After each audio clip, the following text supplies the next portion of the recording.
अजीत पवार और बीजेपी को बड़ा झटका देने की तैयारी में है शरद पवार।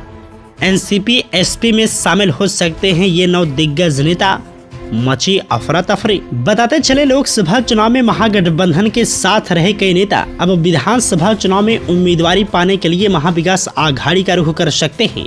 जानकारी के मुताबिक महाविकास आघाड़ी के नेताओं और अकलूज के रणजीत सिंह मोहिते पाटिल, पंढरपुर के प्रशांत पारिचारक, इंदिरापुर के हर्षवर्धन पाटिल, पुणे के बापू पठारे, भुजान के मदन भोसले और कांगल के समरजीत घाटगे के बीच पर्दे के पीछे चर्चाएं हो रही हैं। एबीपी माझा के अनुसार महायुद्ध के कई नेता विधानसभा चुनाव में अपने संभावनाओं को देखते हुए महाविकास आघाड़ी की ओर लौटने की योजना बना रहे हैं।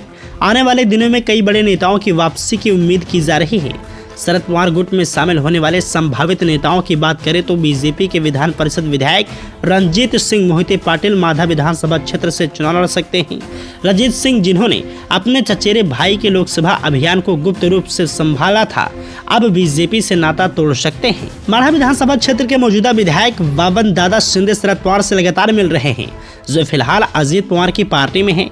उनके बेटे को तुतारी से चुनाव लड़ाने की कोशिशें की जा रही हैं। शरद पवार सही समय पर शिंदे या मोहिते के भविष्य का फैसला लेंगे।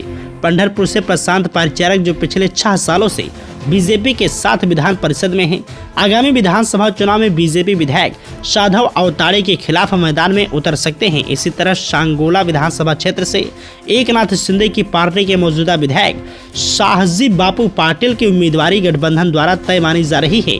लेकिन लोकसभा चुनाव से पहले बीजेपी में शामिल हुए अभिजीत पाटिल शरद पवार के पास वापसी कर सकते हैं। वहीं अजीत पवार की पार्टी के जिला अध्यक्ष दीपक सालुंखे भी सांगोला से चुनाव लड़ने की तैयारी कर रहे हैं। सतारा जिले के वाई खंडाला से पूर्व बीजेपी विधायक मदन भोसले से जयंत की मुलाकात ने यह संकेत दिया है कि वे मकरंद पाटिल के खिलाफ विधानसभा चुनाव लड़ सकते हैं।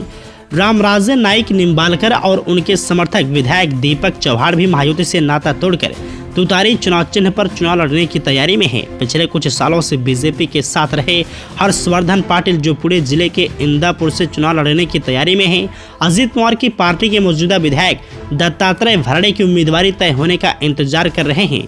उनके पास या तो बिगुल लेकर मैदान में उतरने या निर्दलीय चुनाव लड़ने के विकल्प हैं। फिलहाल ये नेता अपने राजनीतिक पत्ते खोलने से बच रहे हैं और सही समय का इंतजार कर रहे हैं, लेकिन उनके समर्थक अपने नेताओं की भविष्य की रणनीति के संकेत दे रहे हैं। 2014 से बीजेपी के शासनकाल का लाभ उठाते हुए इन नेताओं ने बीजेपी में जगह बनाई, लेकिन अब लोकसभा नतीजों और महागठबंधन में खींचतान को देखते हुए वे महाविकास आघाड़ी में लौटने की योजना बना रहे हैं। इन नेताओं की राजनीतिक ताकत को देखते हुए उनके लौटने से उनके निर्वाचन क्षेत्रों में बड़े बदलाव की संभावना है।